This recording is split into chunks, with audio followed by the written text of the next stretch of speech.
जिस आदमी पे गोली चली हो, जिस आदमी की हत्या का प्रयास किया गया हो, जिस आदमी को धमकी दी जाती हो, धमकी देने वाले घर में बैठे हैं और हमारे लोग परेशान हो रहे हैं बेचारे। उनकी परमिशन एक दिन पहले करते हैं, जब रैली का समय आ जाता है उनको मंच लगाने का भी सही मौका नहीं देते। ये जब से रैलियां स्टार्ट हुई, किस तरह का ये कोई सहयोग है, प्रयोग है?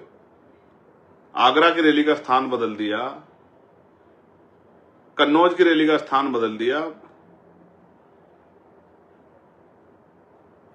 जो संत कबीर नगर में रैली उसका स्थान बदल दिया, जौनपुर की रैली का स्थान बदल दिया। तो अभी भी आप देखो, बिल्कुल जंगल में करवाते हैं रैली की, भाई बहुत कम लोग पहुंच पाए।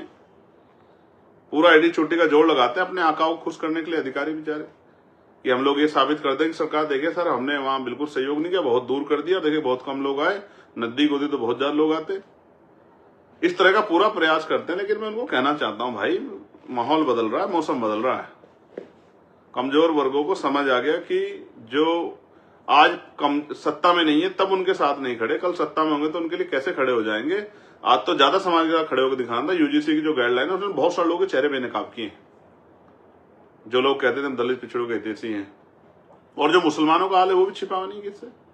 आप देख लो सीओ साहब क्या कह रहे हैं संभल में, देखिए।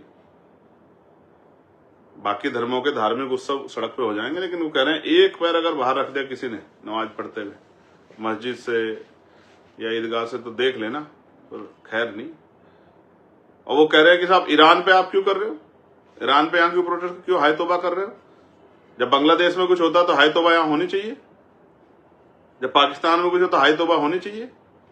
लेकिन ईरान में अगर कुछ हुआ है तो यहां हाय तौबा नहीं होनी चाहिए, क्योंकि सरकार के लोगों को अच्छा नहीं लग रहा है। जब वो यहां नंगा नाच करवाते हैं अपने जो है जिनको संरक्षित गुंडों से, तब कुछ नहीं। यही बातों को हमें समझना है कि वो चाहते क्या हैं और वो उनका लक्ष्य क्या है। आपको अपने काम पे ध्यान देना है। और जो गाइडलाइन प्रदेश ने जारी की है कि सब लोग, बहुत सारे लोगों को बहुत सारी जगह पे अपने अपने जिला मुख्यालयों पे, और जो अदर स्टेट में जैसे मध्य प्रदेश, राजस्थान, पंजाब में, हरियाणा में, झारखंड में, बिहार में, दिल्ली में जो गाइडलाइन जारी हुई है, जहां जहां जिस तरह से आपको अपना जो है कार्यक्रम करना उस तरह से आप कार्यक्रम करें। और मैं बाराबंकी की पूरी टीम को और जहां जिस जोन का एक कार्यक्रम है उन सब लोगों को ये कहना चाहता हूं कि आप भी हिम्मत लगाओ। अगले 2 दिन आपके पास 13 और 14 पूरी ताकत लगाओ और हर साजिश का मुकाबला संख्या के आधार पर। तो लोकतंत्र है ये, जिनके पास सर होते हैं वही नेता होता है, जिनके पास सर होते हैं उन्हीं के पास शक्ति होती है, उन्हीं की सुनवाई होती है, उन्हीं को आगे बढ़ने में मौका मिलता है। अभी तक तो आपका एक भाई घर भी रहता है, उससे भी आग्रह करना कि चलो भाई साहब की जयंती मनाएंगे और भाई आ रहे हैं तो उनको जो है ताकत भी देंगे। बहन से भी कहना, माँ से भी कहना, भाभी से भी कहना, चाची से भी कहना कि चलो एक दिन उस रहबर के लिए, ठीक है, चलो बाबा साहब अम्बेडकर के मिशन को पूरा करने के लिए, चलो जो है फूले साहू के मिशन को पूरा करने के लिए, चलो उन महापुरुषों के संघर्ष को प्रवान चढ़ाने के लिए जिन्होंने जो है अपने बच्चों तक कुर्बान कर दिया। भाई ने बुलाया, चलिए बाराबंकी और दिखाइए लोगों को। पूरे प्रदेश को देखना चाहिए, पूरे देश को देखना चाहिए। और गाली देना, मुझे गाली देना तो अधिकार है सब लोगों का। जब मैं आप लोगों के लिए लड़ाई लड़ूंगा तो मैं कोई अपने घर के, मेरा परिवार को थोड़ा ही है कि भाई मैं कोई वो करने जा रहा हूं, तो मुझे तो गाली खानी है। तो इस गाली से मत डरो। आज जो गाली दे रहे हैं कल आपको सलाम भी करेंगे। समय की बात है। ये जानबूझ के आपका ध्यान, जैसे आपको कोई सफर तय करना, मुझे यहां से लखनऊ जाना है, बीच में अगर कोई इधर इस तरह का कोई हो जाए गतिविधि तो हम लोग उधर देखने लगे तो हमारा तो समय खराब होगा ना भाई। ये सोचा समझा प्लान है। और मैं फिर कह रहा हूं, सरकार पोषित लोग हैं ये लोग, ये संगठन सरकार पोषित है, आप जानते हो। आप इतिहास उठा के देख लो। इनसे इन विचारों कुछ नहीं कहना है। बेरोजगार लोग हैं, इन पर ध्यान नहीं देना, अपने काम पे ध्यान देना है। हम लोग लोकतांत्रिक व्यवस्था में दल बना के काम कर रहे हैं और हम ये जानते हैं political power is the master की। राजनीतिक सत्ता वो चाबी है जो आपकी सारी समस्या हल कर देगी। और लोग समस्या के लिए चिल्लाते हैं, हम पे समाधान है। इसलिए हमसे बहुत ज्यादा दिक्कत है सब लोगों को, लेकिन इन दिक्कतों का जवाब हम लोग ताकत बना के देंगे, ना कि लड़के। लोकतांत्रिक व्यवस्था में ये जुल्म जाति, कल मैंने कहा पार्लियामेंट में कि हमारी माओ को दर्द नहीं होता। बताओ, होता है नहीं होता है? सरकार बताए क्या कानून व्यवस्था है।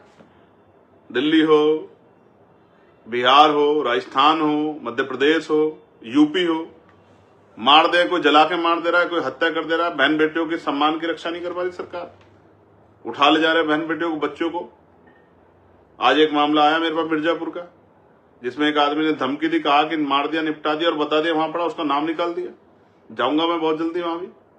तो इस तरह की मैं वहां कोशिश करता हूं जाके जहां अन्याय ना हो रहा, न्याय ना हो रहा। जैसे कपसाड़ में अब हम लोग जाएंगे जल्दी, 15 तारीख के बाद। कपसाड़ से जो वादे हुए थे कपसाड़ के परिवार से, और वो जिस तरह डर के साए में मेरे पास खबर आई है कि भाई वो डर के साए में उनके जो वादे किए थे पूरे नहीं किए सरकार ने। जाएंगे अब कपसाड़ हम लोग। हम कहाँ बोलने वाले लोग हैं, हम पे तो काम ज्यादा है ना, हम पे काम ज्यादा। हम नहीं भूलते किसी को, हम हर व्यक्ति के साथ खड़े, हमारी टीम हर जगह जाती है। इसलिए मैं आपसे आग्रह कर रहा हूं कि आपको बहुजन समाज के लोगों को एकजुटता रखनी है, और जो साथी वहां काम कर रहे हैं उनसे आग्रह, थोड़ी सी और ताकत लगा दो। हालांकि रैलियां बहुत सफल हुई। कल प्रदेश अध्यक्ष जी ने मुझसे कहा कि किसी एक रैली की बड़ाई मत क्या करो आप, हम सब लोगों ने बहुत मेहनत की। मैं लाइव के माध्यम से उनको कहना चाहता हूं कि मैं बधाई देता हूं उत्तर प्रदेश की पूरी टीम को, और अभी उत्तराखंड में भी रैली करनी है। जो तारीख उनको दी थी उसको आगे बढ़ाएंगे थोड़ा सा, तो संगठनात्मक बदलाव किया है सीनियर लोगों से बात करके, तो उनको वहां भी आगे बढ़ाएंगे।